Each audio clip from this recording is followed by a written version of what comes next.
everybody, it's Sean. We're recording this live. We're going to mess with some 3D printers today. I'm either going to make it better or I'm going to make it worse. We'll see which one. But what we're going to be starting with is the new hotend. So I bought the, which one is it? It's the Spider, but I don't remember which version it is. It's the most, I think it's like the version 2, 3, don't know. It looks like Creality's trying to knock off on, looks like Photoshop or Adobe a little bit with their iconography. So we'll see about that. So this arrived at, it was supposed to be here yesterday, same day. Yeah, that didn't happen. And so then I tried to cancel it because I ended up fixing the problem that I had. And they said I can't cancel it. You know, it's already shipped. And then I get a notification this morning that says, hey, it just shipped. But if we're sorry, it's late, blah, blah, blah, blah, blah. So this arrived around 9 o'clock. And I came down and I checked it out, took it out of the box, and I decided to make this video. So since from that time to now midnight, so like the last 3 hours, I've been monkeying around with my settings to try and give you the best like point of view of this repair. Well, upgrade, repair, whatever you want to call it. And it came to me that maybe my POV cam would be a good, you know, a good thing.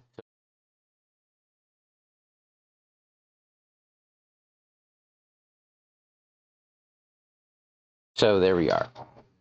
That's a quick test. So that's the one of the little cheapo action cameras. And I just realized something. I'm gonna have to go quiet for just a minute. We're gonna have to add. I don't know if this is gonna change anything or not, actually. What? Add. Okay. So this shouldn't have changed anything. But I'm gonna. Okay. We're gonna transition over.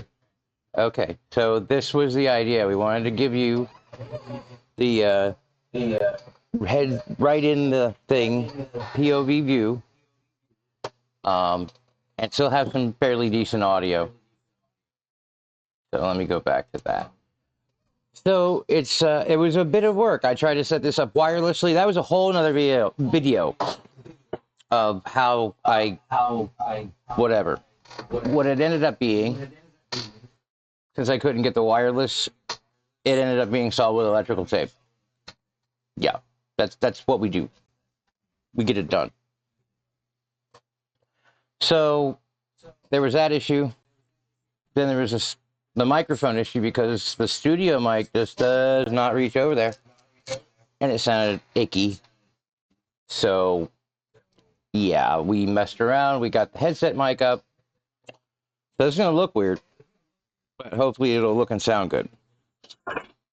All right, burp. Let's get started. So I'm going to take these off and put the camera on. And then we'll switch on over. So, whew, it's not. Oh, that's going to squish my brain. That's going to squish. And then I will solve the wireless bit of this.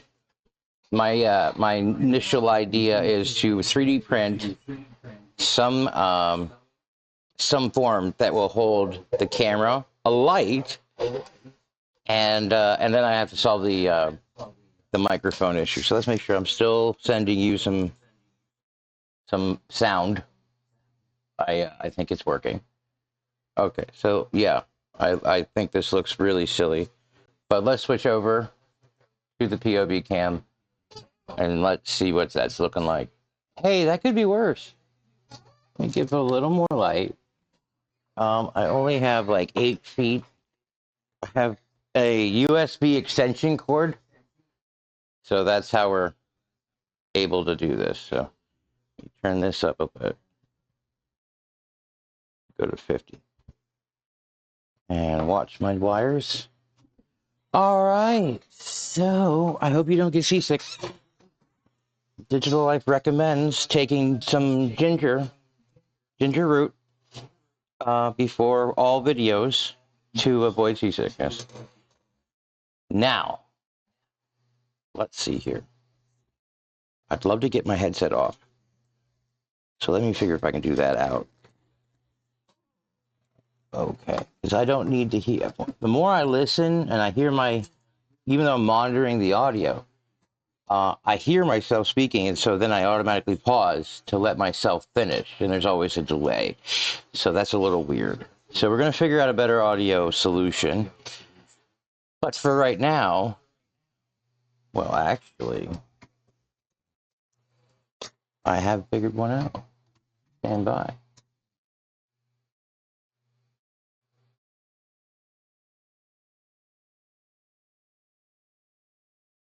Studio mic. Studio mic. Studio mic. A little bit loud. Studio mic. Hello? Now I hear a humming, but I don't know where it's coming from. But we're going to 3D print a new knob for this thing. It's driving me bonkers. Absolutely.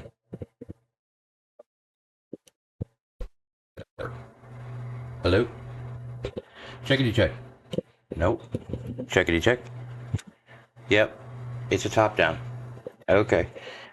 Well, this whole nastiness is going to get replaced. And let me adjust the angle on the camera a little bit.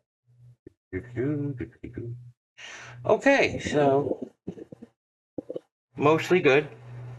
And when I move over to the printer, we're going to go ahead and switch back to the remote mic. So what's the plan? Creality Spider, hot end. I've already replaced that with a 0.6 nozzle. I think that's going to be a little bit better. I've actually done that to the K1. I need to get some better ones. I've worn out the ones I had for the Ender3. The Neo has a 0.6 in it right now, and so does the Aquila. So 0.6 all around. I really like it. Increases the time with no real noticeable difference. And I'm going to bring this. Let me get some more motorcycle. We'll get some more light here for you guys. There it is. All right. So my last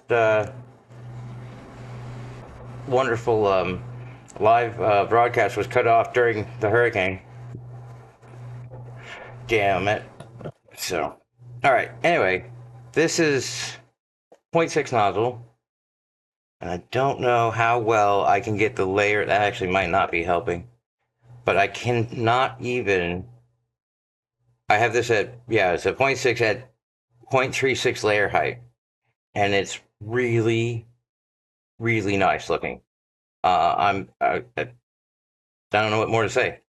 So here is our Neo direct drive. So there's that. And there's our hot end. And we might have to do a little wiring here to figure that out. So the only thing left right now, besides these two, is that there are these very small, this little hardware. And I don't know where it goes. Yeah, there's nowhere to put this hardware. And so, yeah, I don't know if it was meant to, no, that's too small. So this came out of the box. But, yeah, that didn't really help. So, I wonder, what, maybe we should look at the paper. Let's see. M2 screws in the side. They're already there. Limit screw, hex, Okay, it's just like, maybe this was designed for ones that were not pre-assembled, because it's showing those screws right here, but they're already. Oh, they're spares. Okay, so that means we will put them back in the box. And this does not look like there's anything I need here. Office. It did come with one of those little copper tubules that would allow you to stand by. That would allow you to go ahead and insert a regular glass style heater cartridge, and I kept it because this one's running a Fetus. That one is running the Fetus Firefly Dragonfly BMS, and it is quite spectacular. So, and it actually uses the cartridge style. So that's what I've got here is a spare one of those, and I think get these out of the way. I think we're gonna go ahead and put those on. So first step, I think, is going to be, put that aside, is to decide how we want to wire in the thermistor cartridge. There's that and that. So let's hold those aside. So let's see here. Did y'all hear that too? That's not someone knocking on the door. It's fucking midnight. No one knocks on the door. All right, I'm going to switch you over to the headset. So hopefully that didn't change anything there. Check. Okay, it didn't. All right. Let me make sure I'm not running over my USB cable. Of course I am. But we're going to move over to, oh, this is intolerable. Wireless. I saw somebody earlier when I was researching who did figure it out, how to do GoPro straight setup, so wireless setup, which is awesome. So I'm going to go back and give that a little more love. So right now we need to get the filament out. 200, go. So, oh yeah, these are weird and sort of ugly, but these quick little terminal disconnectors. I've used different types of connecting. I like the square D ones that some people have done, that John from Proper Printing did. That is kind of genius, kind of brilliant. So maybe I'll be working in that direction. But for now, these work quite nicely. So get this out of the way. And let me think here. Just getting up to 10. Oh, yeah. All right. So I'm literally upgrading something that doesn't need my just have it extrude. Retract 100. Retract.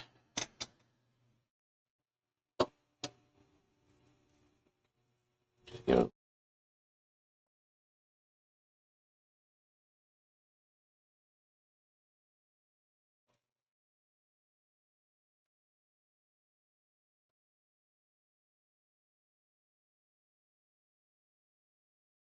And we got it. Okay.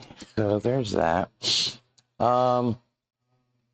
Just gonna get this to go free. And let's go ahead, and I think we're just gonna go ahead and power it down. It's high enough for me. Power that down. Unplug the connection to the clipper bot, which is this little Del Weiss right here. Sorry about this chair, but man, I cannot figure out what makes a squeaky bit. And I spent a good bit of that hurricane inspecting it. I wanted to know. I also spent a lot of that hurricane cleaning and doing various fun things while listening to trees fall down outside. That was fun. So let's get this out and opened up. So let's see. Try. If there's a way for this thing to get caught under a chair, it's going to do it. So wires suck. Oh, they suck. All right. So there's this little weird kind of wood screw, or I don't know. It's the only seemingly not metric screw in the setup. I don't want to lose it. Get this off and disconnect this one. We can disconnect that one. All right, so we've got heater thermistor, and it looks like we just need to get a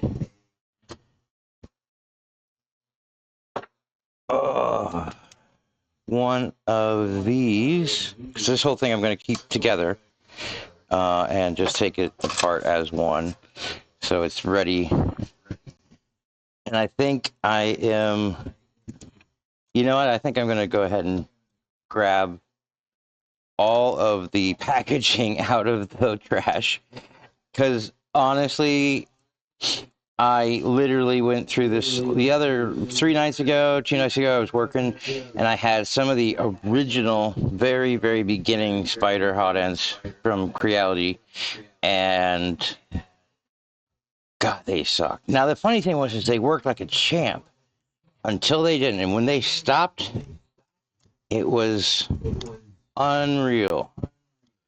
So we'll see if they've fixed it. Now, just FYI, none of this stuff is sponsored yet. So yeah, my money, my time, my energy, my opinions. So we'll see.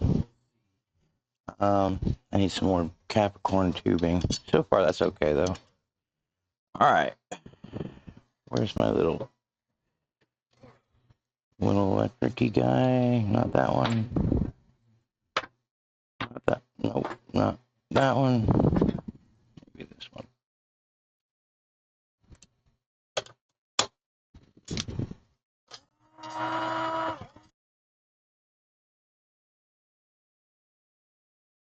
Okay, so we're going to move that one right there since I'm fairly certain I'm going to be going back to it.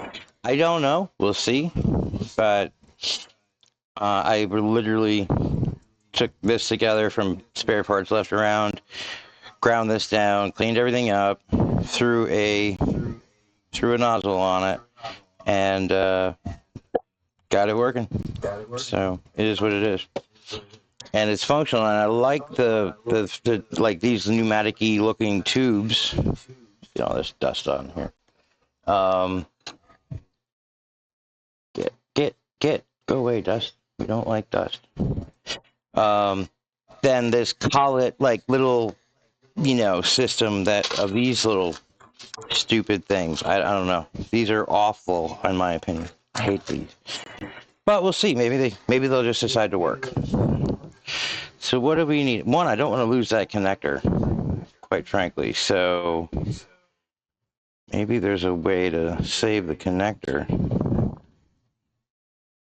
I don't see it though. Like there used to be. Let's see here. There used to be these little tabs that you could lift up.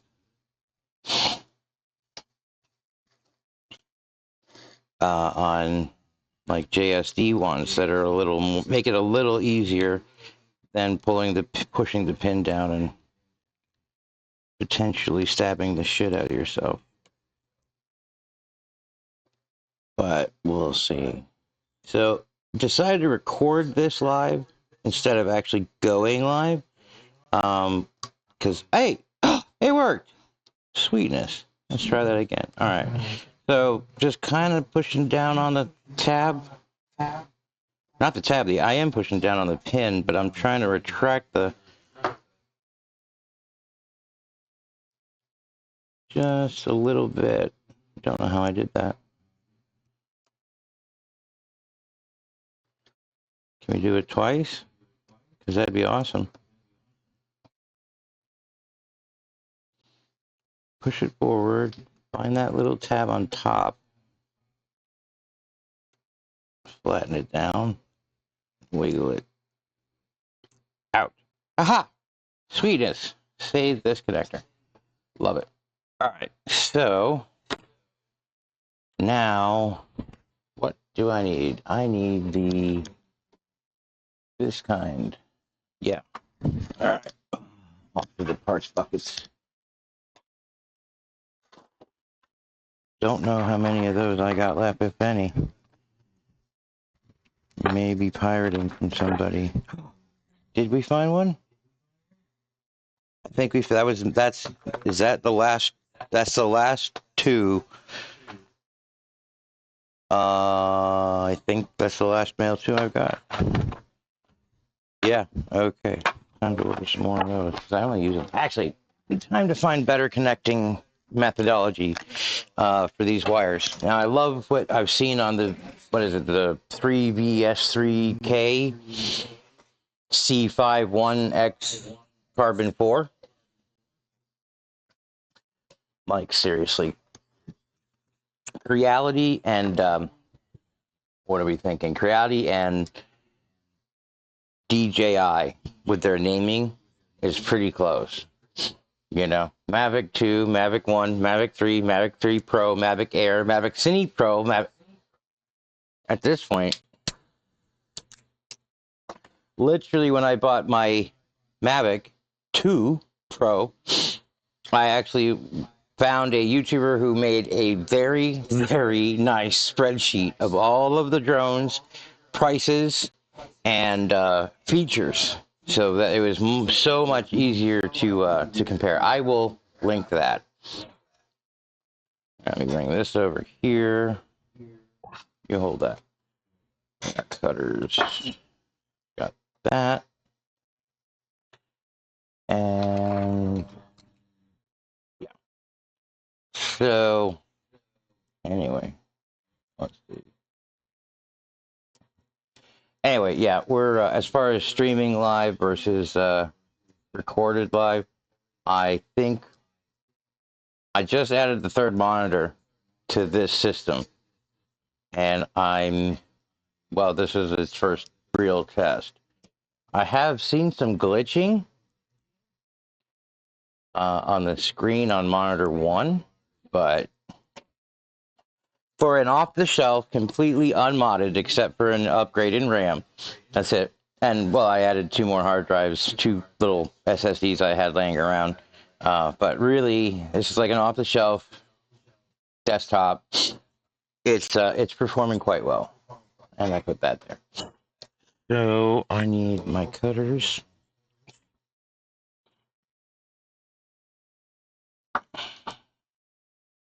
Do I need to cut them off? Or can I just open that up enough to let those pin? Because I don't know if that's a good thing or a bad thing. Naked wire, I've heard good things about tinning, not tinning, so on and so forth. The good thing to know, as far as, so if you're doing this, that's actually not bad, I'm going to go with it, is that these, the thermistor the thermistor wires, and the hot end wires are not, let me see, like POSNEG specific. That works on a whole nother situation. So that's the one thing that is quite nice about these, is that you don't have to make sure you get one, to one side or another. So, all right. Tighten that up nicely. And snug this one up a little bit. So, as far as safety goes, as far as using these, what I do like to do is put a dab of hot glue on the back here for any exposed metal. Those screws are sunk, they're countersunk quite well, so I'm not really afraid of them, accidentally getting It's not easy to get this and this to touch something. It would be weird, I think. But that's me. I'm sure there's an electrician who's going to say I'm an idiot. And he'd be right. I don't do electricity by professional trade, and so as such, I am less informed than he, she, or they are. That was fast, man. That was like really fast. Are we done with that bit? You know, maybe I should just slow my roll. We're gonna do this. It's a cheap part because right now we're building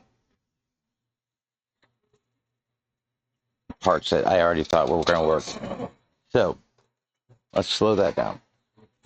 We'll let that build. Give me a knife here.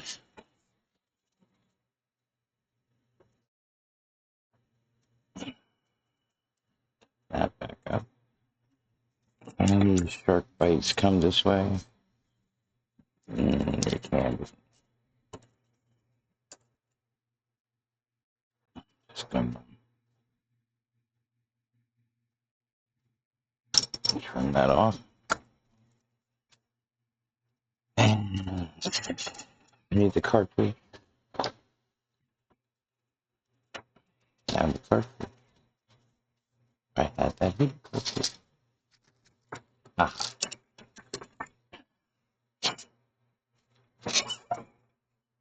Alright. So let's just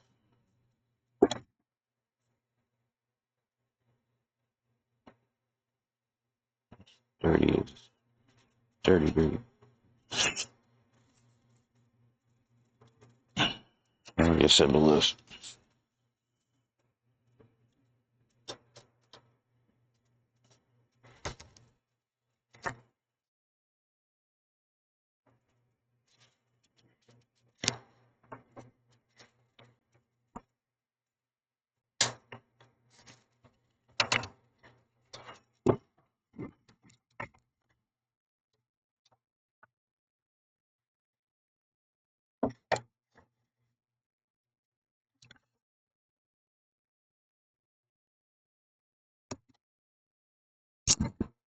Where the fuck did that just go?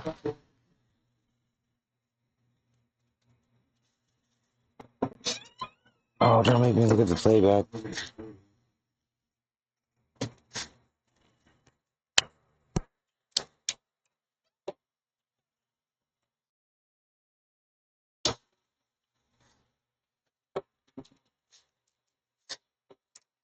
it all?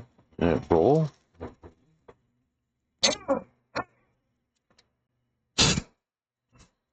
It will be written on my tombstone. My famous last words. It was right fucking here. Seriously, I just saw it pop out. It landed right.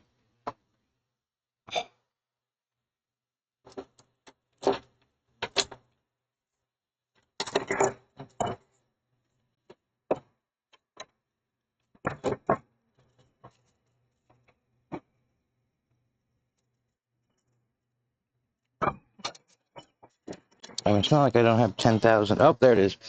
It did fall. Good piece of junk. So,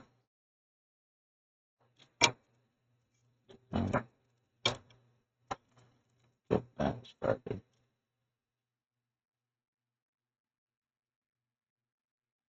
Maybe instead of trying to do everything at once,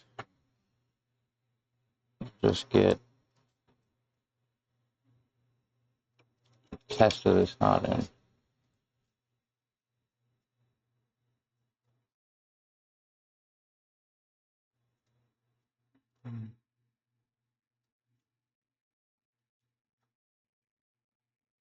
Looks like it's pretty nasty.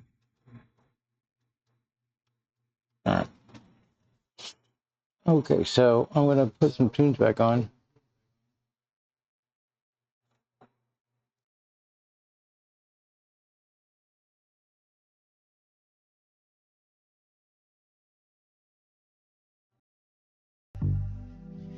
That's me in the corner.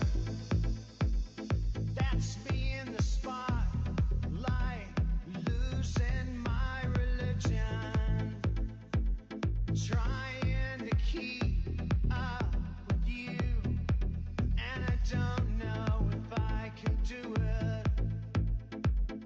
Oh no, I've said too much. I haven't said enough. I thought that I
You can tell by the way she walks that she's my girl.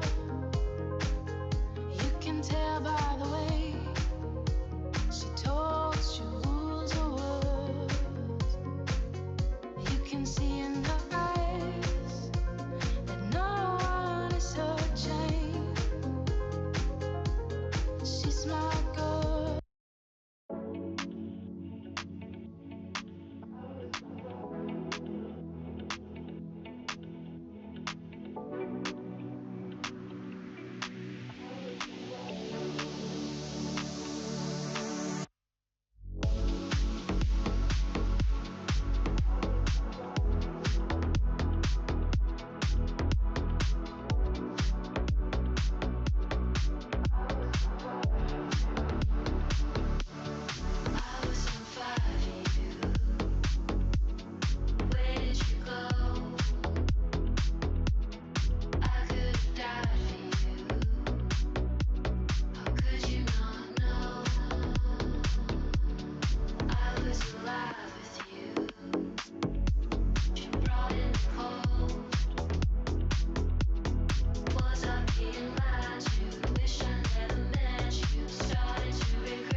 Okay.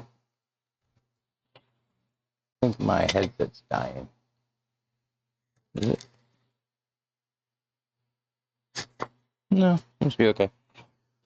So, yeah, for anybody wondering what happened, you all saw me set that screw right here. That one particular one that goes to the back that doesn't match anything else, isn't metric. And I set it right here. It vaporized. It disappeared.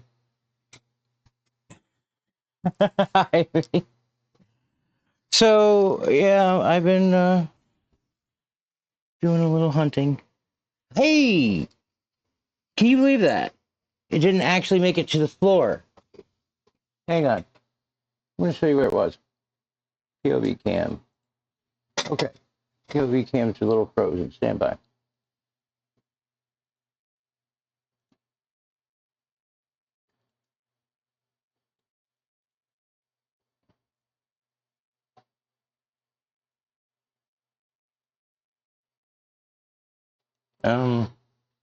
Okay.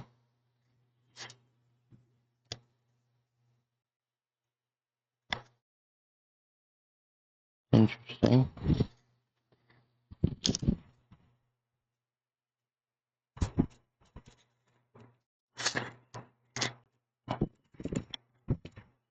Well, flagship setup gonna bound to be some hiccups. Now, why?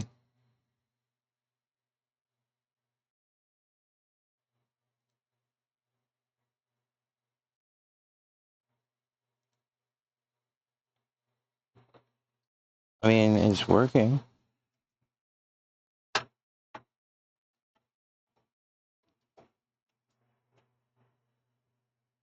Oh, all right. Hang on. Let's go back to this cam.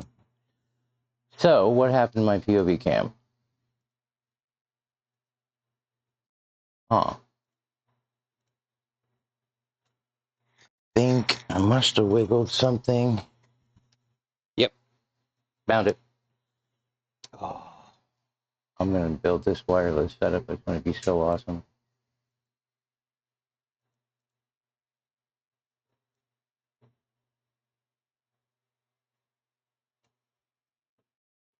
I think maybe I have to tell the camera to go be a PC camera again.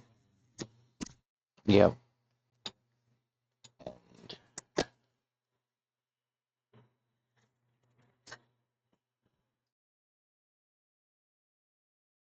And there we go. Whew. All right. So, luckily I didn't lose the stupid thing in the process. So, somehow it went from here to right there. Like slightly under that handle, like under the neck here. So, I don't know. Make sure you can see that. All right. So, I don't know if my camera can do it. I'm going to bring the bucket forward. It literally landed on top of the PLA storage bucket. Incidentally, you know what? I want to tape this to my. You know what? I'm going to put it in, and then we'll talk about that bucket. That way I don't lose it again. Okay, so.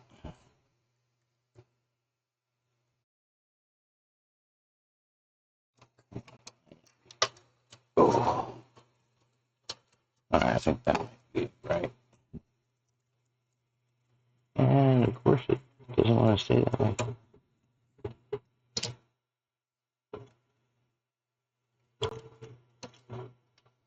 Right, got that.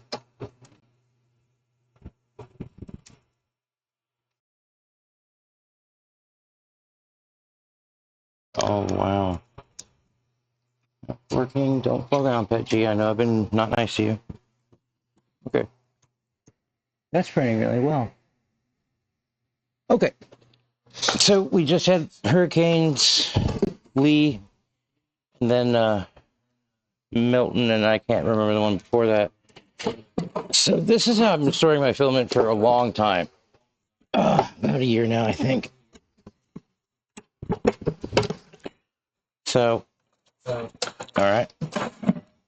But what I've got are these silica packages. You can buy these on Amazon, you know, in like a 50 or 100 pack. You can buy just the pellets, and they're cool too because they change color when they get um, hydrated or when they get full. Okay, so that's my ABS PC nylon carbon fiber, and that's PLA. Everything that was stored in that is completely fine. And I mean, the humidity was ridiculous here. Right now we're reading, let's see, yeah, wet, very wet. It was in the high 80s, 90s last week during the storm. So everything that wasn't in there, some of this kind of specialty stuff, there's some TPU and other things that were in the original packaging, but I wanted to save the best I had. That is still perfect. This stuff probably needs a good bit of time in the dryer. So we'll see. But all right, now I'm all excited to hear a little bit. So that was a long way around the house, and I'm going to go ahead and edit the hell out of this, I'm certain. But we have our heater and our thermostat tied in, and I need to shim the feet up again, I think. There's some weird wobble. It's this foot now. Okay. So, get this junk out of my way. One of the things, my OCD drives me insane. It's like I can't solve one problem until everything's perfectly clean and ready and so on and so forth. All right. And I forgot to put the sock on. So I'm going to do that again. Who loves this part? But, yeah, that's how you figure shit out. This is how you get it done. Hopefully, I will admit that this setup is as far, well, trying to do a live stream recording simultaneously, but I've never worn the camera before. So this is kind of cool. I will admit it's really cool. All right, let's see if this works.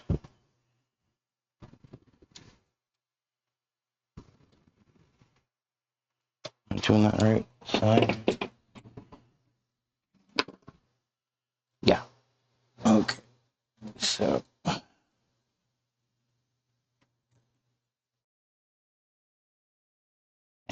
I gotta say these socks really can save your bacon.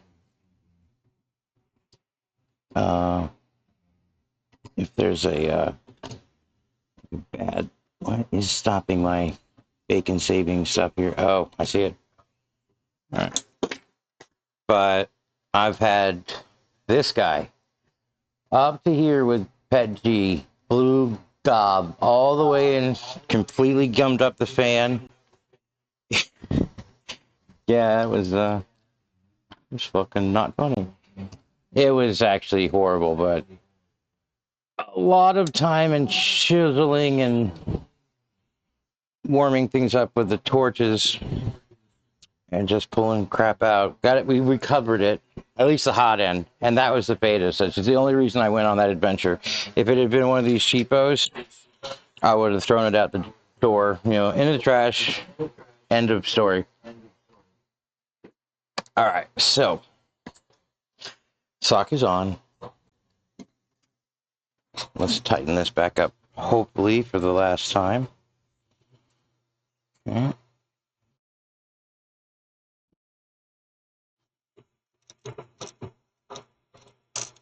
Oh, I hate that screw.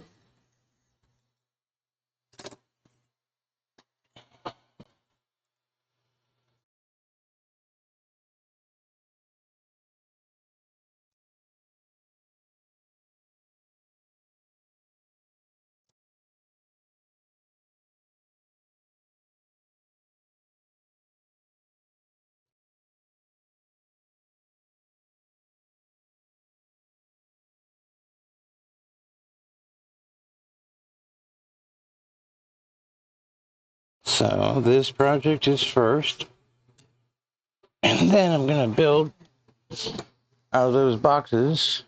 Can you see the boxes? No, can't see the boxes. There you can. Okay, those boxes are gonna become like I don't know, a playground for my new cat, my new kitten. I am weighing different names, and so far, I really like Oreo. I mean, that's a great name for a cat. All right. Dear God, we might be done. Let's do some thermal checking. Let's see if it heats up. So just go PLA plus, go. No magic smoke yet. I don't think any. I don't see any. Don't smell any.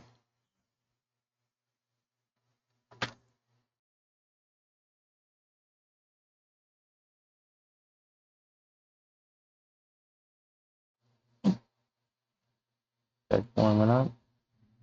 Got air coming through there. Good.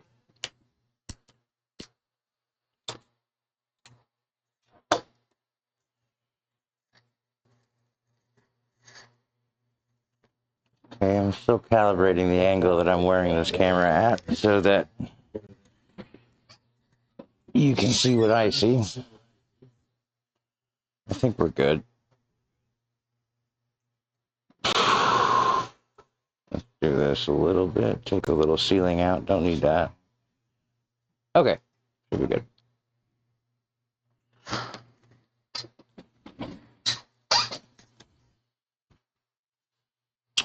Now, minimize that. You can put some of those back on in the background. Like, really low.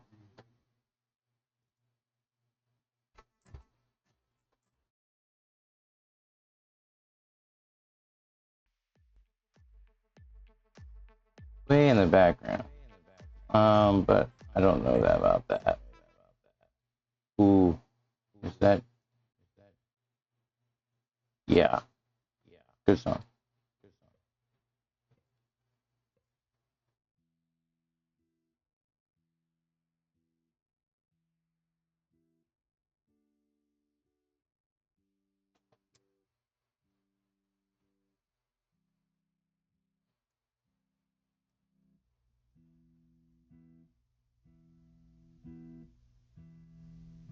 I have to crank it, or you won't hear it at all. Crank it, or you won't hear it at all.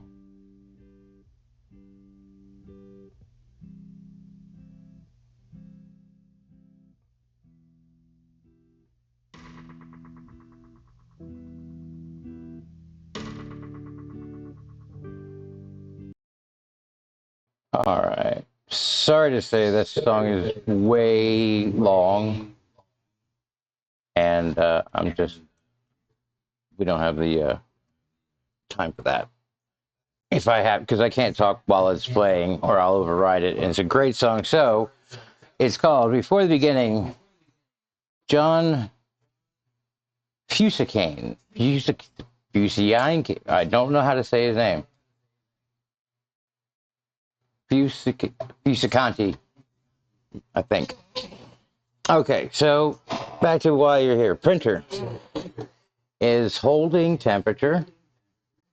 So I'm going to run a PID on this. So let me bring this screen up.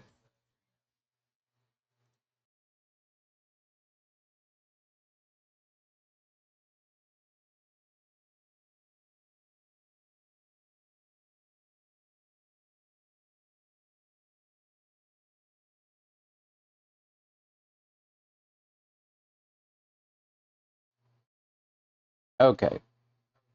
So here we are. As that is the camera for the printer. So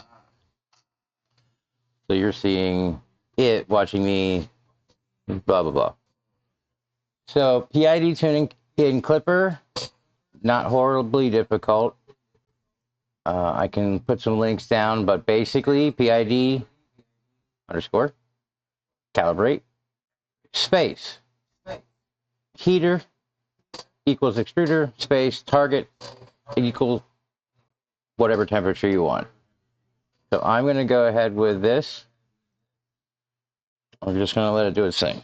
Now, actually, I totally boned that up. Let me go to cold. Yes, I want to shut that off. And I'm actually going to physically shut the... I should have started that from cold. So I'm actually shutting the machine down real quick. All right. Yeah. We'll restart the clicker, and then we'll let it cool down. We'll start it from cold. PID tuning is basically instructing your printer on what power values, electrical power values, that it needs to produce in order to keep your hot end at any specific temperature. So it's anytime you change nozzles, not some people say that. I agree because I've known differences between brass, steel, and hardened steel. So if you want to be overly, I don't want to say overly pedantic, but you know, if you want to be on it, yeah, pretty much anytime you change something, run a PID of the bed and of the hot end. Properly calibrating your equipment is what will hopefully reduce errors, reduce your downtime, and increase your quality and the time that you're enjoying printing. I mean, honestly, building, I don't get me wrong, I love my K1, and it's kind of like my new flagship because, knock on wood, I don't have to monkey with it. I don't have to do anything with it. This is going to take a minute. So I'm going to bring you back to desk one. Okay. So, yeah, don't have to do anything to the K1 for the most part. I think I've had one jam, and there was some issue with the extruder. And I don't remember what it was. I was running something, I think it was carbon fiber nylon, and I don't remember what messed up, but I bought a new extruder, threw it in. That was it was just a really shitty jam, and it ground up the teeth in the extruder. So I replaced that part, and that's the only thing I've done to it. I did print some new feet for it, give it a little bit of a wider stance, and some, you know, decorations. But for the most part, this is... Okay, I did root it and added clipper. So, but I do that with all my machines, so that shouldn't really... That doesn't, to me, count as modifying it. No, yeah, it is. But I'm running clipper on everything. It gives me more control. It gives me more options. It gives me more, in my opinion, it gives better quality and it speeds things up. Nothing wrong with Marlin. I ran that for years. I just kind of, once I moved to the clipper bandwagon, I just rode with it. So, but I like having one printer that I don't actually have to tinker with. As you can obviously see by the weird wiring situations I've got on these, there's been a lot of aftermarket tinkering and you know, replacing hot ends and modifying things to fix and work and whatnot. Which is fine. I will enjoy that. I mean, you know, adding parts. You need a 3D printer to fix 3D printers or to upgrade 3D printers, you know. But I want one that just works. That's it. All the time. I want it to work all the time. I don't want to have to mess around with it. And so at the moment, that's the K1. And honestly, I'm breaking a little bit of a rule that I had made a couple years ago. I've got another Aquila on the ground over here, and I don't know what's wrong with it. It just doesn't want to talk to Clipper at all. Probably a shitty wire is what's wrong with it. One or the serial port. I don't know. But I kind of got to a point where I said, you know what? I'm not upgrading bed slingers anymore. I'm not going to tinker with them. They're going to work until they stop working. And then they're going to get turned into parts. And that's it. Just didn't want to spend all the time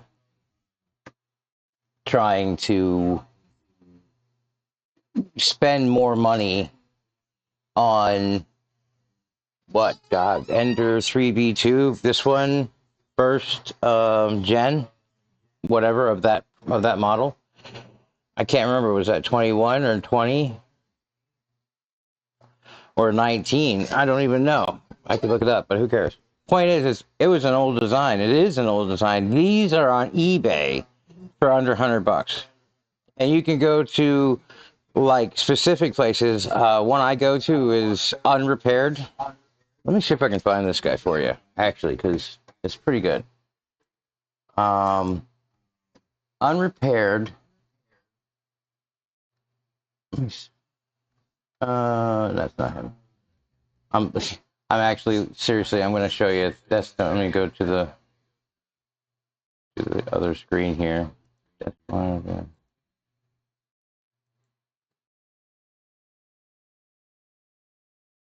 And yeah, so, okay. And we're going to try.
Okay. So, literally looking for somebody who's named Unrepaired. Maybe I'm not.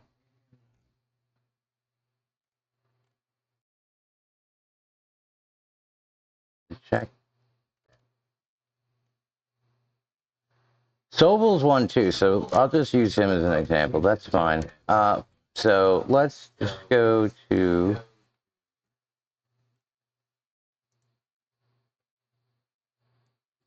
No, that's not. I want one of these unrepaired ones. There we go. I think. So these are factory returns. Go ahead. Let's see. Ender3v2 Neo. All right. Now it says not for parts, for parts not working. The description is that these are literally returns. Amazon returns or from wherever. And I'll tell you, that's where I got this Neo.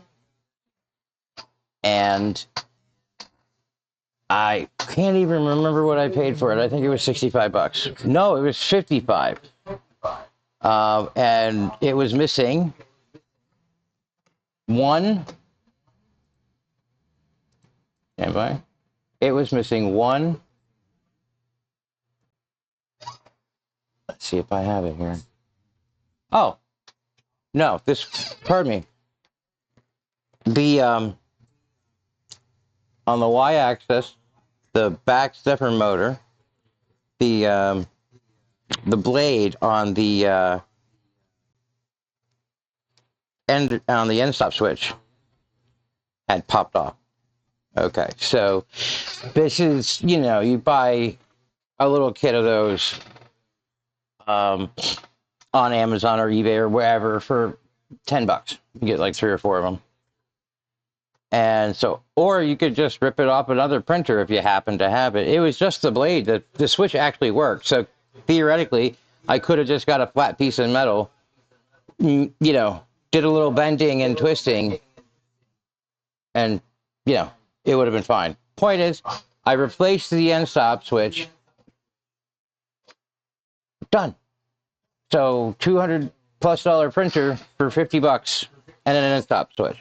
And that's 3D Print SOS is the one who gave me this idea, because he actually bought a couple and the same problem, like it was missing a bolt. Like, oh, well, it was missing one, M3 by 8. I got boxes of that crap laying around. So, okay. So if you're looking to build your own little mini print farm, you don't necessarily have to go out of pocket thousands of dollars if you're a little bit handy or know somebody who is. Um, so, something to think on.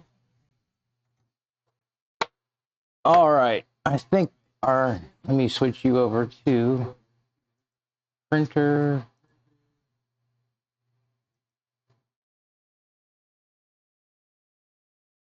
Let's see. How did I do that first time? Oh, window capture. Window capture.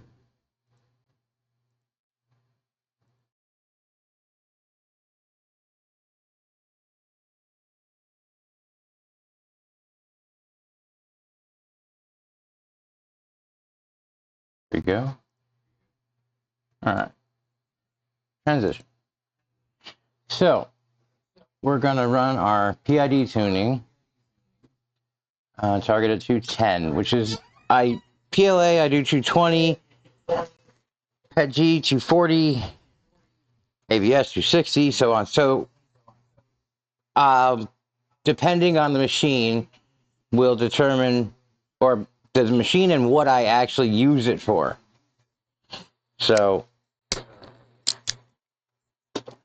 for this machine, I don't at the moment run anything too crazy through it. And all ABS, nylons, anything that benefits from an enclosure and or more controlled heat environment, that happens on the K1. So, but I'm happy to find out what this can do with a proper, nozzle. Not that these aren't proper, but these factory ones are just, they don't really, I don't know. They do the job, but I've replaced them more often than anything else. Probably the one part that I replace the most. So putting a little money into that part on the Ender has been super beneficial, because I haven't had to swap nozzles for a year and a half, at least, I think. So, all right. So, let me talk about this a little bit. So it's going to just do a little graph here, and it's going to bounce between the target temperature, a lower temperature, and back and forth. And that's supposed to basically train the computer to understand it takes, XYZ amount of, hello? It takes XYZ amount of power to raise the hot end to the desired temperature. So, I gotta get rid of some of these lights. So we're gonna let that do its thing for a bit. I'm gonna move these lights around. Get rid of this bright one. Ugh.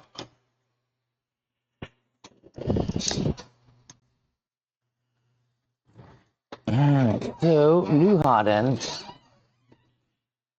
We're only breaking an hour and 47, so, you know, not like we're Lord of the Rings at the moment. But we could be. The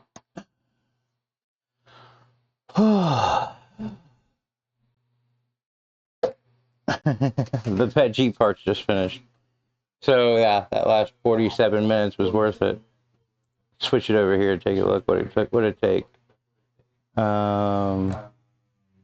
Actual 50 minutes, total 52. Yeah, that's not bad. Alright.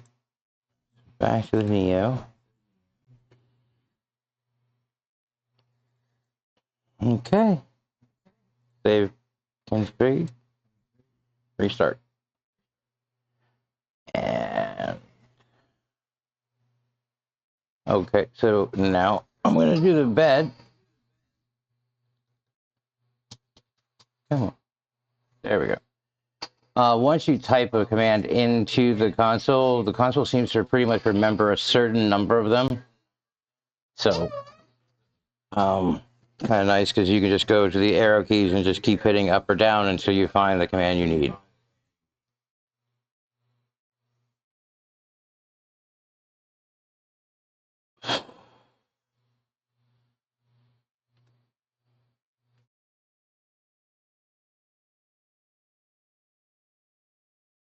Okay, so that sawtooth, a lot of people get a little weirded out. They think this kind of sine wave is, it's not so great.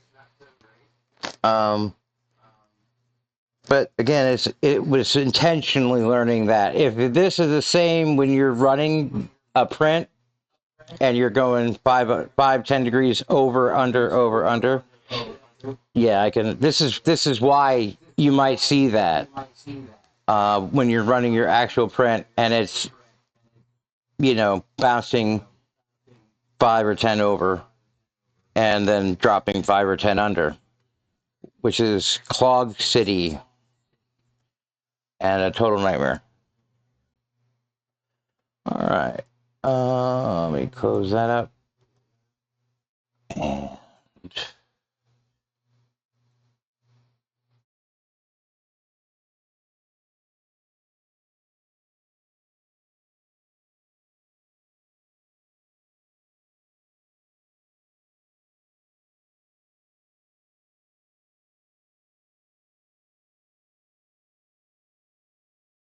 I'm looking for something to listen to. So, and I know that, let me see here. Let me go back to this camera. Okay. So I know that my vids are long form. And if you're here to get that quick answer, go talk to MakerBot, MakerModBot, 3D SOS. I mean, shoot me your questions. I'll be happy to answer anything. And if you've got something that's like really, you know, defeating you, we can hop on Discord and figure that out. But I know there's a lot of people that are, and I'm one of them. When I want the answer to something, I don't want to have to scrub through an hour and a half, 2 hours of video to find it. So these are not tutorials. These are like, hey, I'm going to do this. You want to watch? Come along. You know.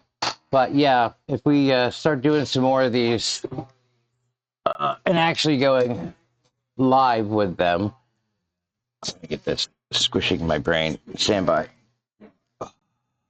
Ow. Okay. Oh my God. Oh. Yeah, that was squishing my brain. Yeah. Start doing some live, more actual live when we know we can actually get away with it. The hurricane messed up my test. And then the fact that my Jenny wouldn't start pissed me off. So that was a whole, I got the video and I'm just starting to scrub through that. Lots of video. So, but yeah, wirelessly set up the Sony I had the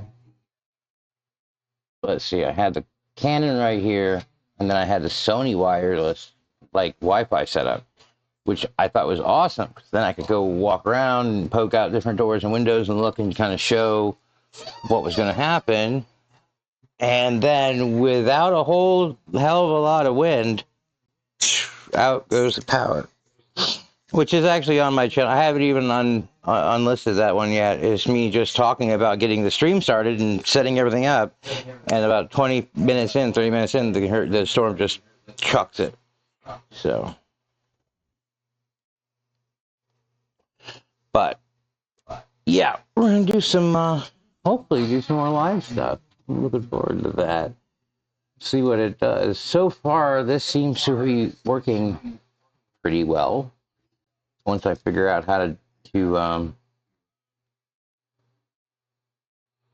oh, it'd be so nice to be able to do the wireless. Probably need to get a proper GoPro. Like, I don't know if these cheapo camera. I mean, the cheapo cameras can be wide. You know, I connected mine. This one the app kept crashing, and I honestly, as I said, I spent like 2.5 hours or so tonight trying to set that up so that I could do the same shot that I just did, just not wearing all that nonsense. So here I'm gonna switch mic.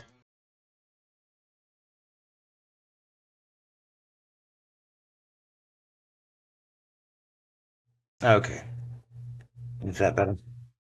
Okay. Yeah. Checkity check. All right.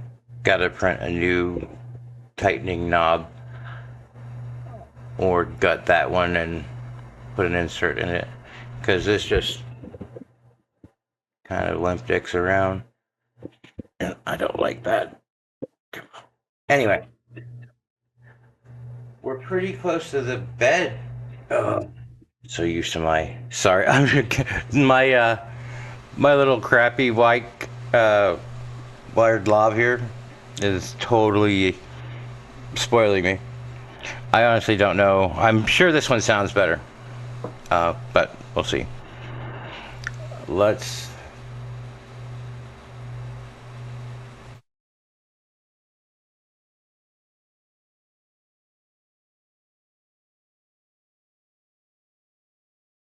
I hear this humming, like electrical hum.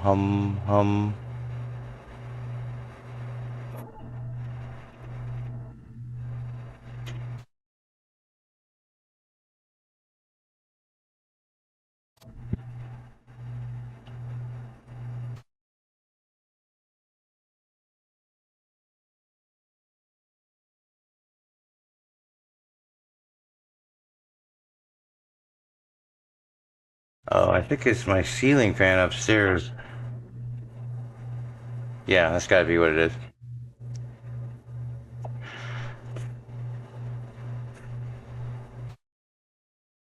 If that's true, it's fucking loud. I mean, you can hear that.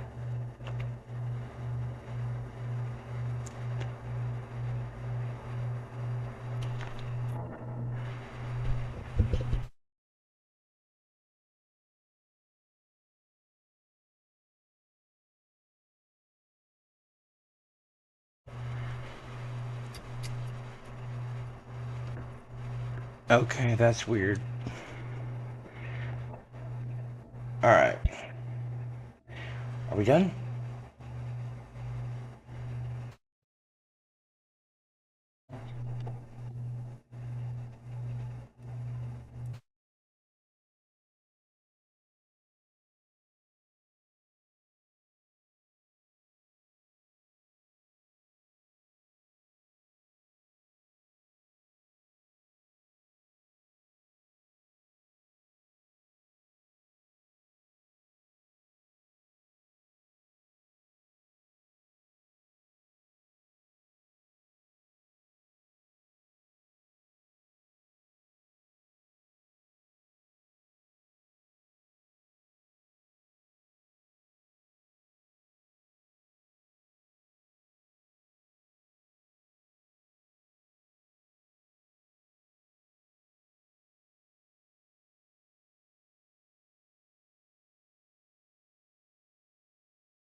So it looks like it's getting done.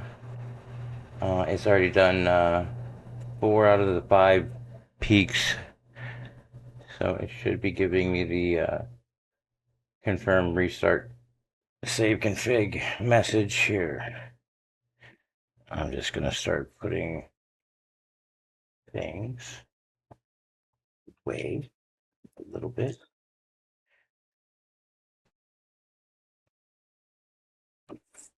I gotta say, I love my new setup here. I spent quite a bit of time. Let me get closer. Okay, snuggle up. Snuggle up to that mic. All right, that's back. So finally, I've been running 2 monitors down here forever, and oh my god.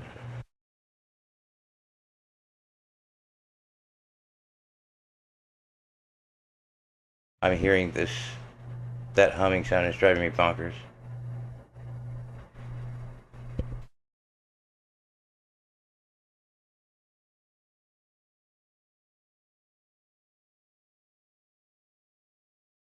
Oh, I'm gonna go find out what that is. Shut out. Oh, it might be the exhaust fan in this restaurant.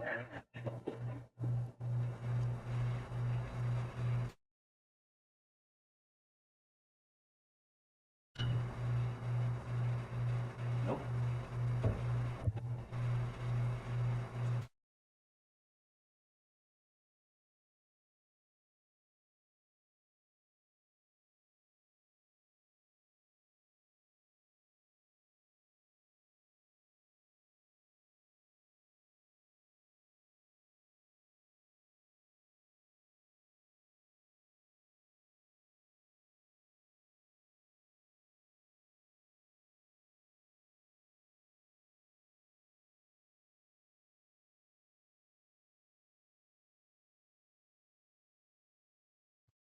And that's weird. That's so weird. Um, when I'm sitting right here, it's louder. When I go anywhere else, it starts to go away.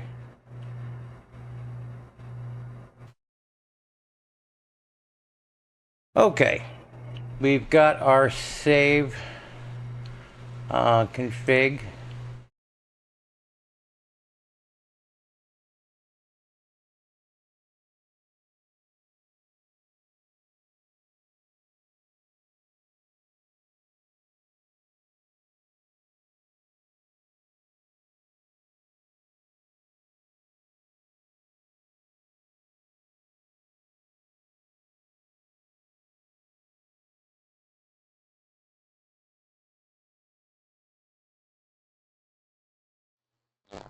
Yeah.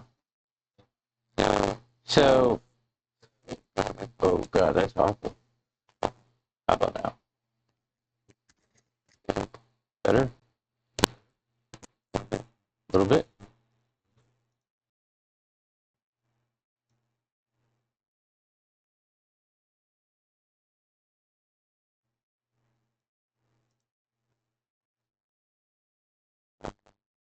Okay.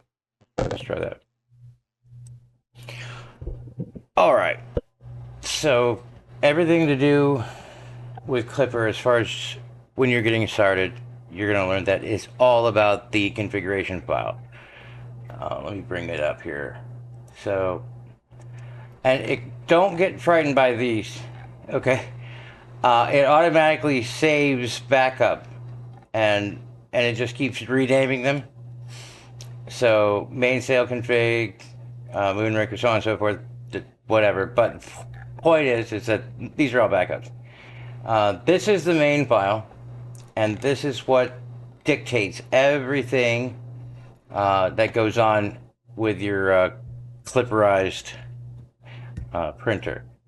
So I'm just going to scroll down to the very bottom here, and this is where the new values were brought in. All right, so Input shaping, a whole nother monkey. We're not going to talk about that today. We're just going to talk about the control, the PID, and so it did the heater and the extruder, and everything below this line. These are already saved in. You don't have to worry about them. You could go back up if you felt necessary and find your extruder and manually enter them right here. But these are going to be the same as what's down there. Pardon me, let me make sure.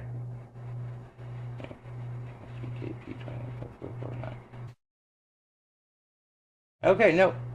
Yeah, but they're commented out right here, which means these are not being ruined. And these are tuned for the stock hardware, as it says right there. I'm actually going to adjust the temperature because this hotend is ready to go up to 300.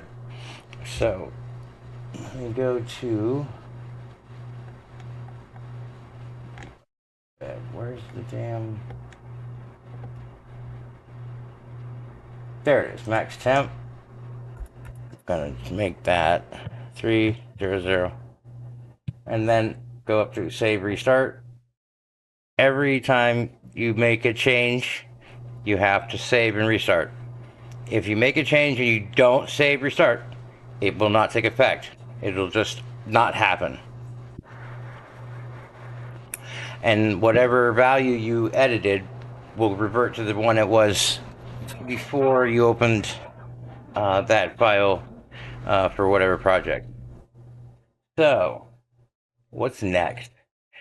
I think a proper homing is due. So let's see what that does. I'm going to get the POV cam ready here. I'm so ready for it to crash.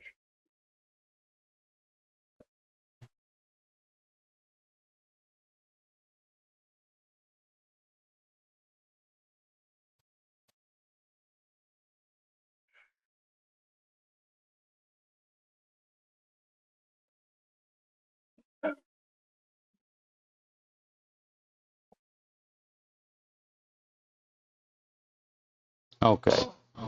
So, PID happened. Lovely. Get that out of the way. All right, let me get over here. PID is done. It went ahead and it actually homed. It didn't crash. So good. I'm going to go ahead and run screws till calculate, which used to be screws till adjust, which was weird. But this will. I know I bumped the bed knobs while working with it, so this is just going to automatically tell me how badly I bumped them, and hopefully we'll get everything squared away pretty quickly.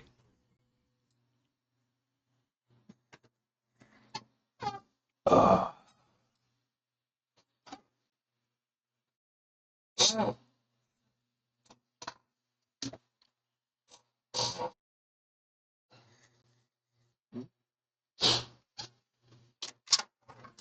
Okay. Let's go down for a bit. And it looks like rear right clockwise 0.7. Clockwise 7. Anything under 6. And what I mean is minutes of rotation. So, and it's divided up, but I believe 120 is one full rotation. So, I don't remember actually. Let me look at it. I actually should say it here. Yeah, 120. A full turn in 20 minutes is a full rotation. So everything's divided up into the small segments, and it's just incrementally changing left, right, front, back, bed screws or not the screws, the knobs, obviously. Adjusting those is going to give kind of a cheat code. Anything under 00:06 is considered good by the clipper gods. So now I'm going to go ahead and I'm going to warm it up to, let's warm it up to pet G status. Go ahead and home it. And so I'm going to get the bed hot and get everything hot. I'm going to get it warmed up, and then I'm going to go ahead and do the bed mesh. And so I have a loaded default system for that. And then we get to do a test print. Woohoo! Yay! That'll be awesome. All right, go back to that camera. So, well, I've pushed quite a few little extra bits and bobs into OBS tonight, and I'm gotta say I'm really kind of happy that this computer's handling it. So let's take a look at these bits. I'm a little confused, and it seems like there's some missing.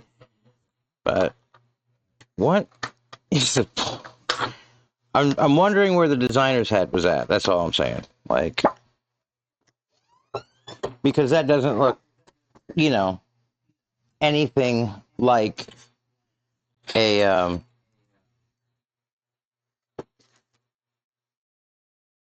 some sort of mount for a um,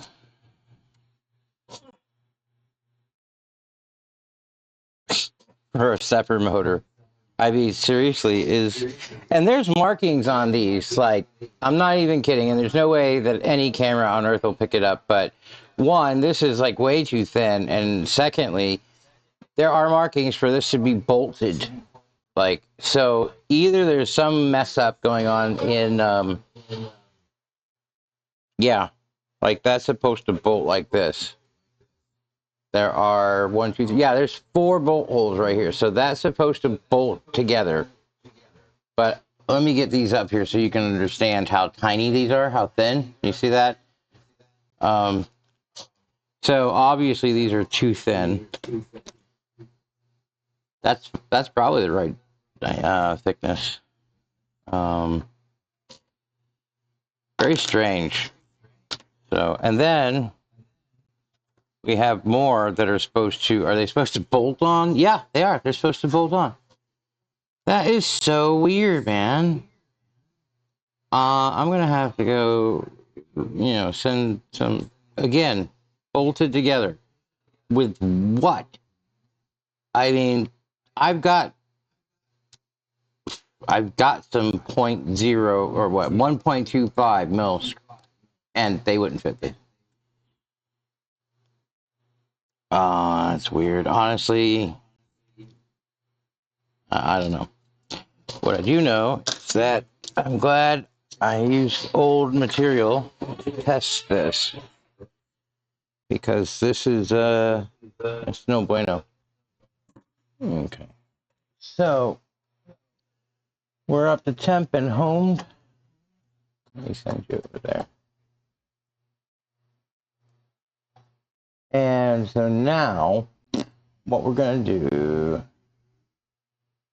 bed's almost, that's close enough. That's over the temperature that I normally PLA print at. So we homed it, we're going to go to calibrate. And now we get to watch it do its thing.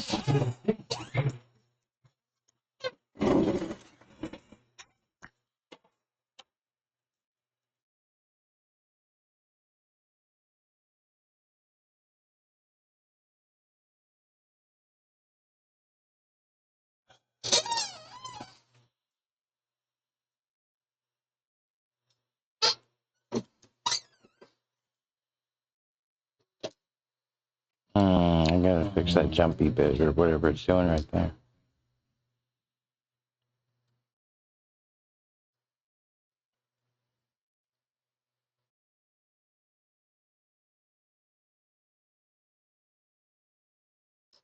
Saturday night in a small town. I can hear the guys out there doing donuts at the four-way stop sign.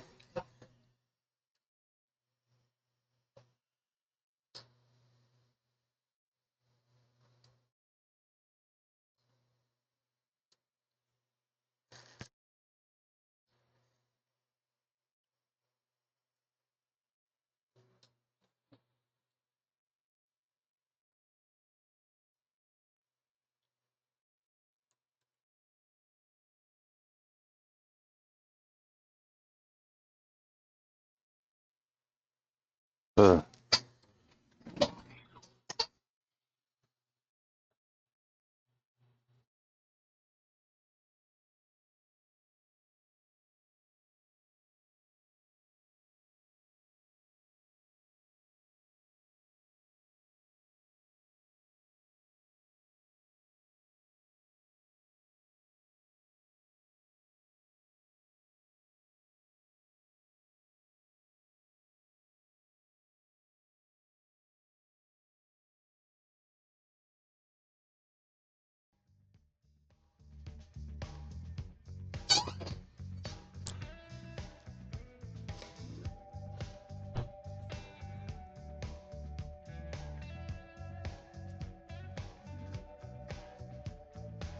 So long ago, I don't remember when. That's when they say I lost my only friend. Well, they said she died easy of a broken heart disease. As I listened through the cemetery trees.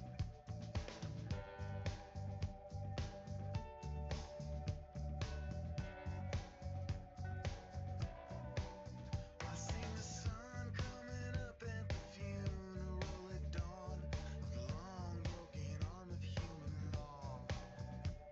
Now it always seemed such a waste. She always had a pretty face. I wondered why she hung around this place.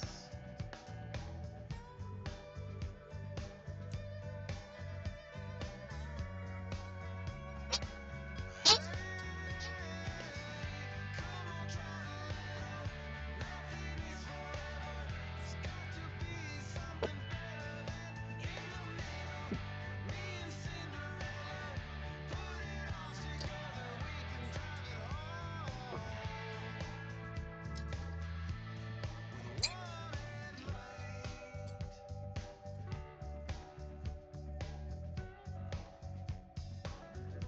Okay. She said it's cold. It feels like Independence Day.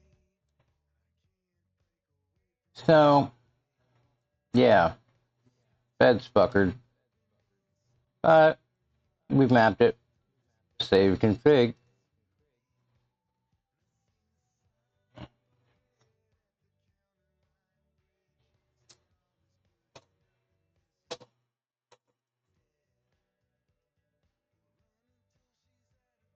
Okay.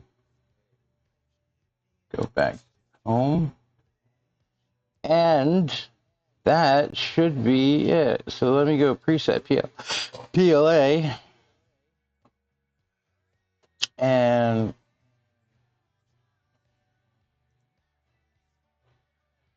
let's see here.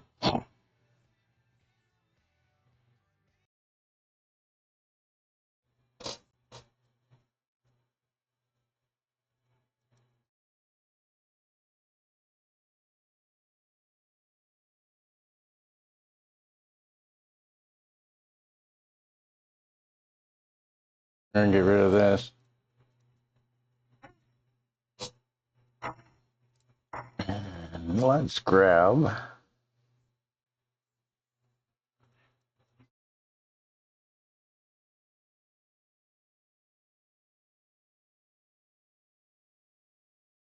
I'm gonna send this one to the K1 real quick. Like it.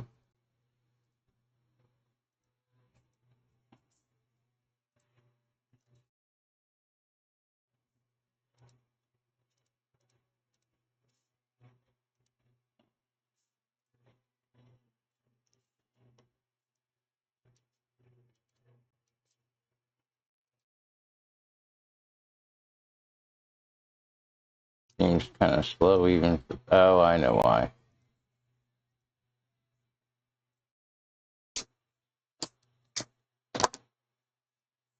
Well, not really.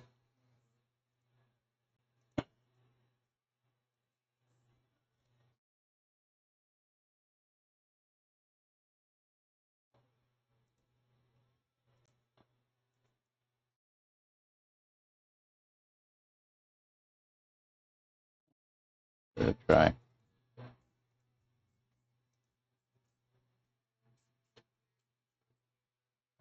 Okay, now go to the there, like right plate. Love orca slicer. No support on a cube. Thank you, Slice. Oh, that sounds right. All of you.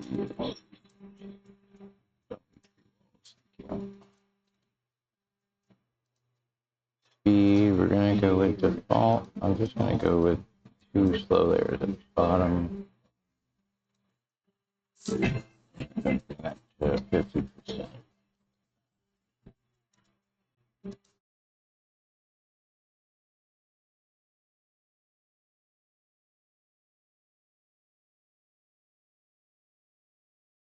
And off it goes.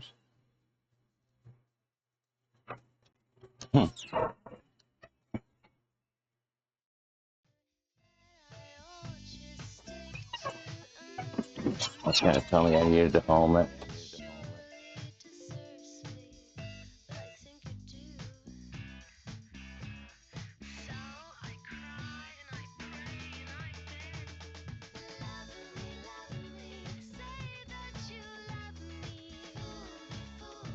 Uh,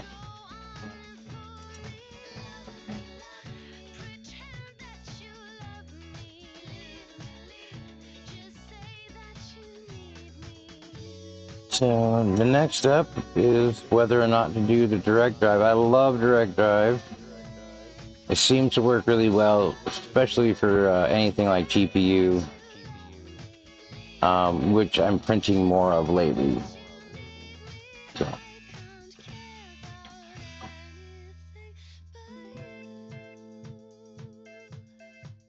So the Ender needs a little bit of work. V2, it printed, test cube did great, but the bottom layer was kind of crappier than it needed to be. Could have been better.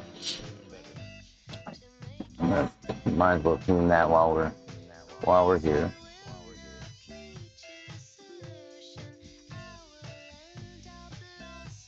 I think that just is going to be a Z offset by.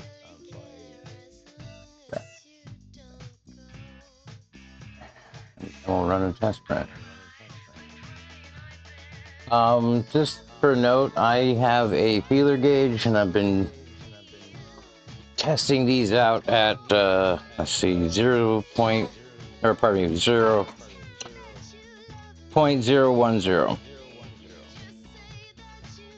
I don't know if I need to bring it down or not. No.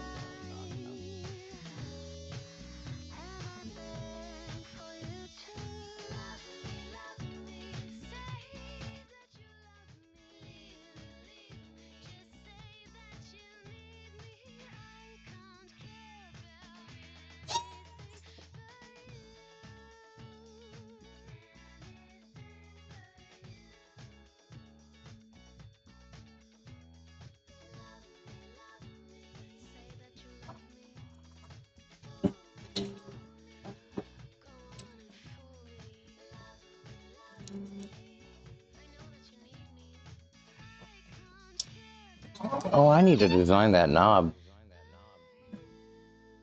I mean, we might break our. We're at 2.5, so yeah, we're borderlining, getting close to a. Oh wow, that's way off. Okay, we're gonna need to do a probe calibration. I totally forgot to do that. Cancel. Yep. Home. Keep it hot. Oh, that's my bad.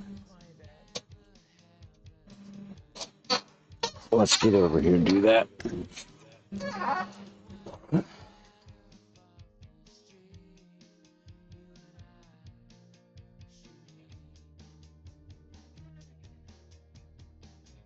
A little lower than this, maybe 0.8.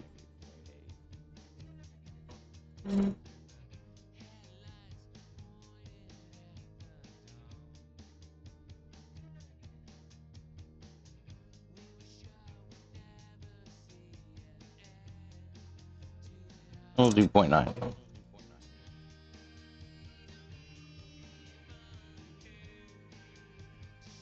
All right. Tilt this down here. There we go. All right, now this is going to be fun.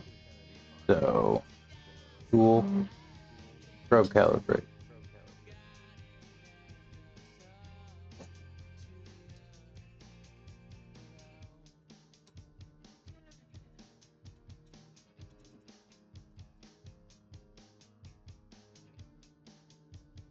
I'm gonna bring my okay down.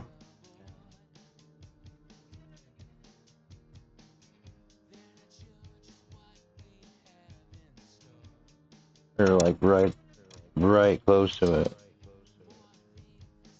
Come up a hair. So, from what I'm feeling here is that it should smoothly pass under between the bed and the nozzle. With a little bit, you should know you're under the nozzle, but it shouldn't be a lot of resistance. I think you're done. Now, forgot also that we need to feed this the rest of the way into the, so there's actually, you know, filament ready to go. There we go. Accept, save and restart. And I think we're going to be good here.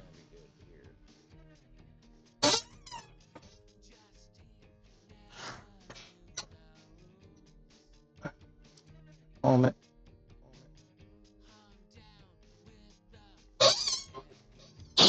Actually, I'm going to take it up to 100 millimeters and see if it extrudes anything at all.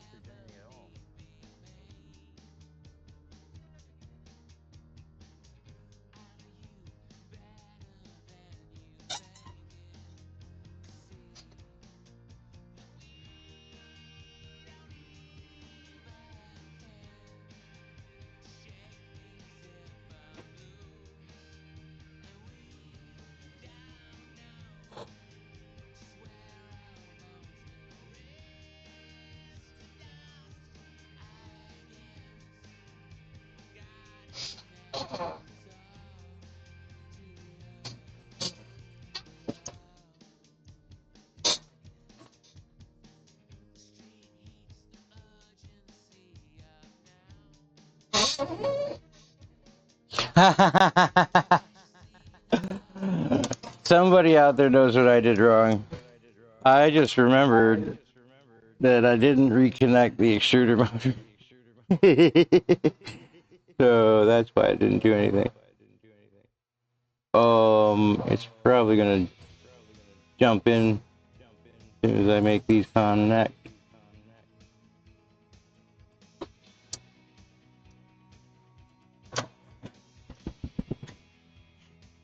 Oh. All right.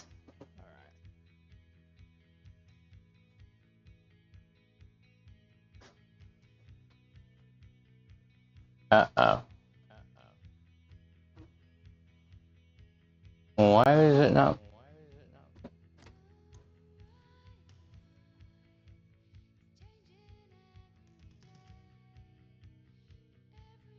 This is the E motor, right?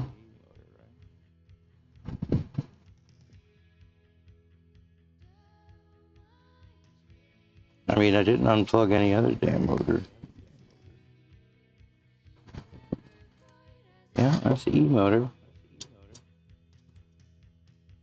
What? What the shit? Alright.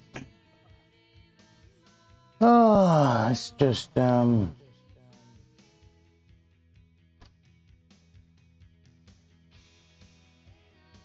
why does this say retractor, tractor, track? And I hit it. That's weird.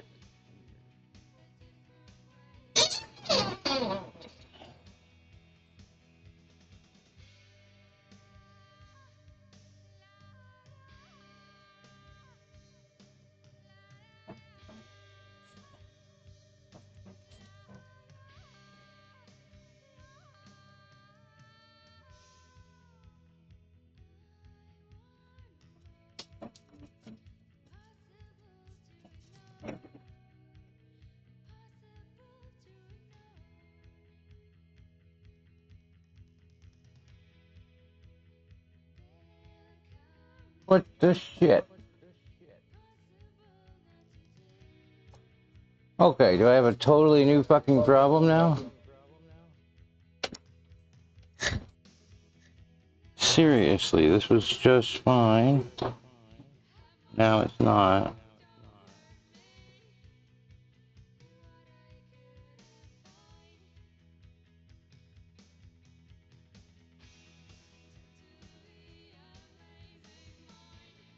Alright, power cycle.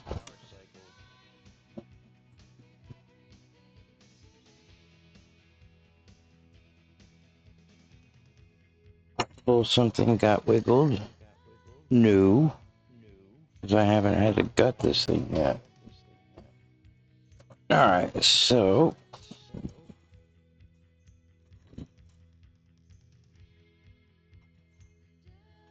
extruder motor's connected. Let me just check the. No. Yes.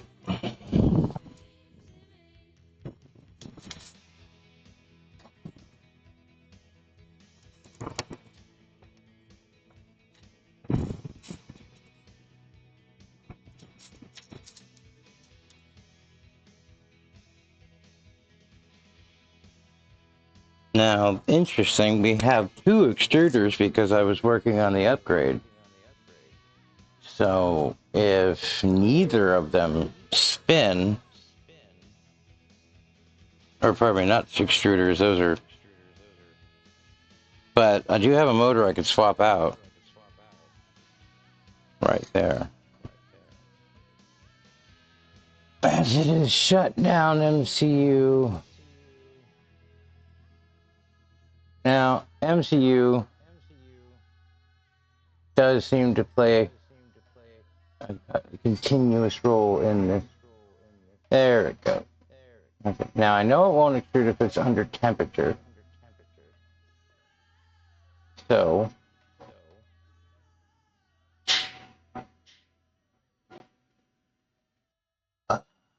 mm,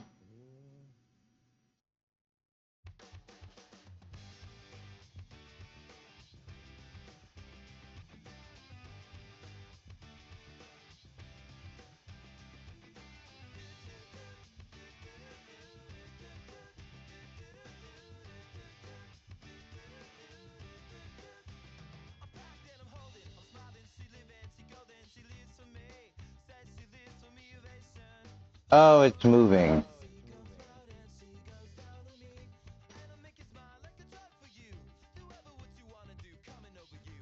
But it's not loading into.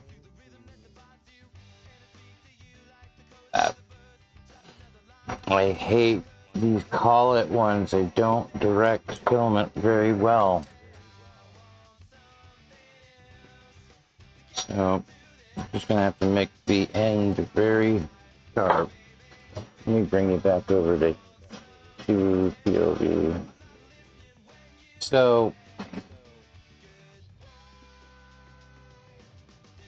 I have to try and straighten this out. As it goes from there into the extruder hot end itself, it's got to kind of go past a, I don't know, it's like a ledge.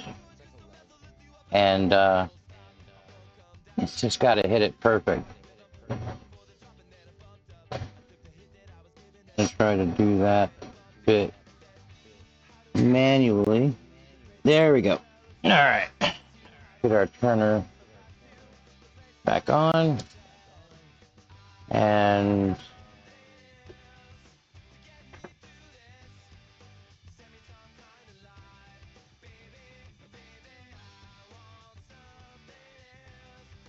way crash. Save all this stuff.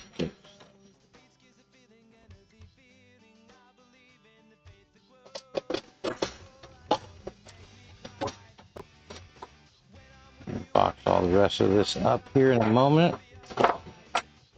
So that I swear I'd live in a museum perfectly. Give me like a cleaning closet off the side. Everything else can be in a tiny case, well lit, you know, doesn't even, or whatever, you know, just any kind of, no, it's just what, weird how that just changes sporadically, right? Okay, so that's a little bit better. All right. So, take it up.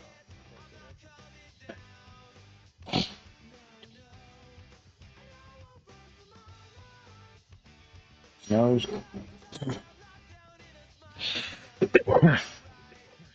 Well, I'm going to tell you what, whoever's made it this far, good on you. Thanks for hanging in.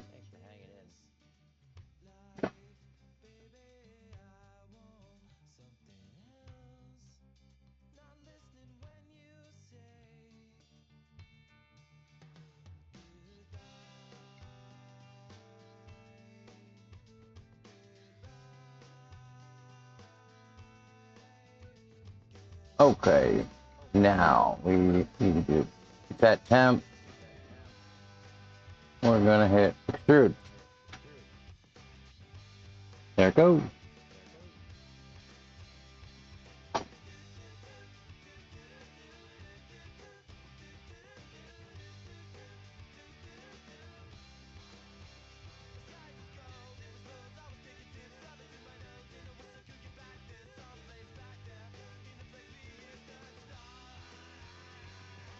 All right. So, home.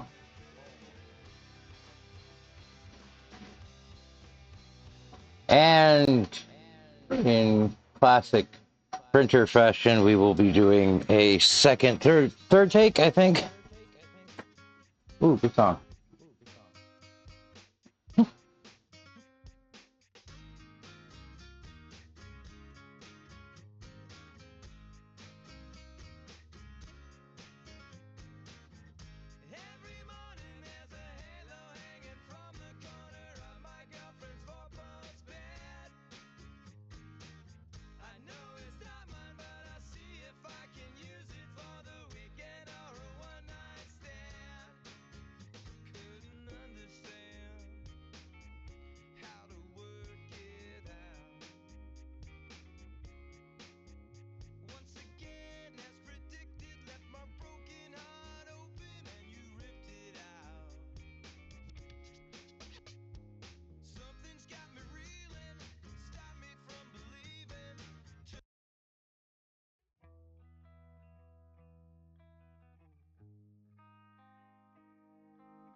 I don't practice Santeria. I ain't got no crystal ball. I had $1 million, but I'd spend it all if I could find that Heiner in that Sancho that she's bound. Well, I'd pop a cap in Sancho and I'd slap her dead. Oh man, we nailed it. That is a really beautiful purge line. But I really wanna say Oh, I can't define. okay, we need to drop it a little bit. Apparently we're right in the middle of that dent.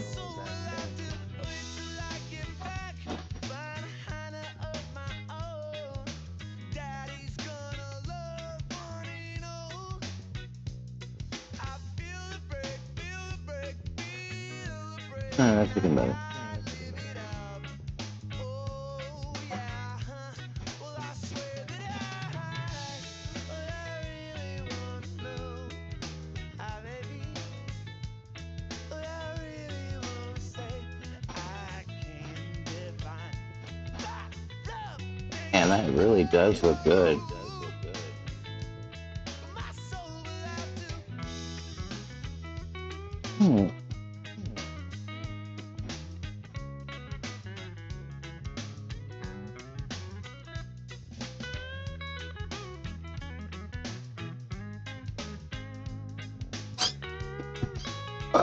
Kick my feet up. What I really wanna say, baby.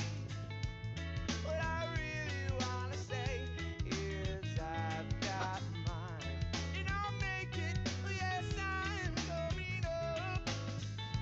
Tell Sanchito that if he knows what is good for him, he best go run and hide. Daddy's got a new 45, and I won't think twice to stick that bell straight down Sancho's throat. Believe me when I say that I got something for his punk ass.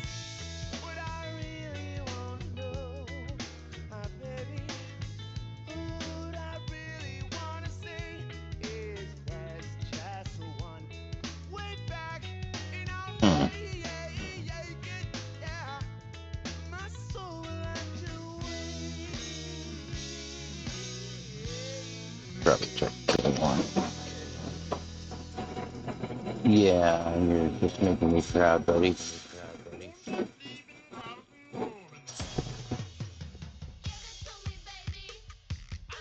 Oh, goodness.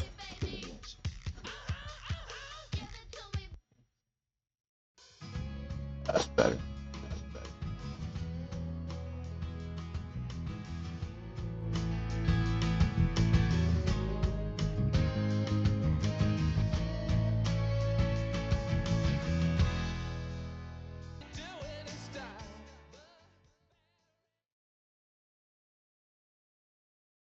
Yeah. Let me turn that down. Well, that took a bit. Uh, so here we are at the final finale bit. Got a little bit of stringing here, but I'm actually happy with this. This is like first print, and yeah, probably need to do some input shaping and a few other things, but it works.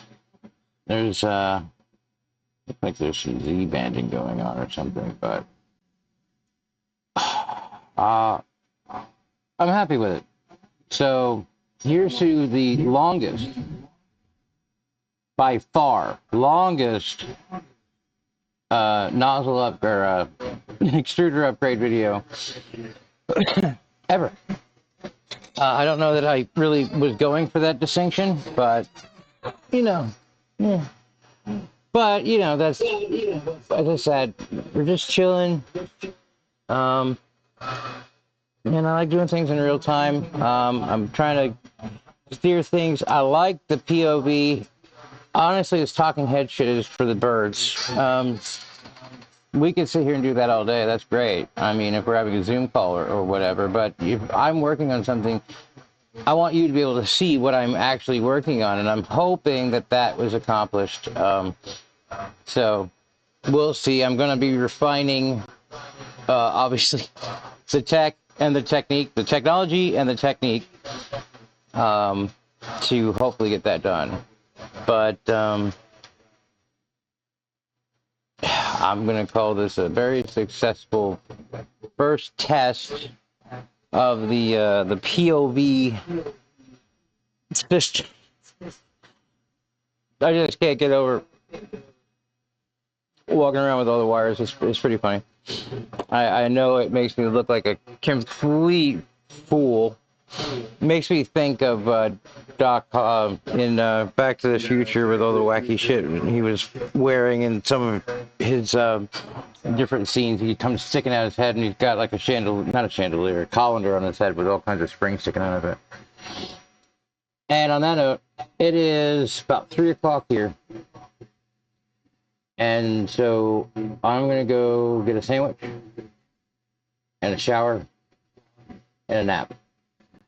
I really hope you had, if you hung this far, hey, thanks. Thank you. And I will be broadcasting more 3D shop stuff as time progresses. But till then, take care, stay safe, and keep your shutters rolling. Take care.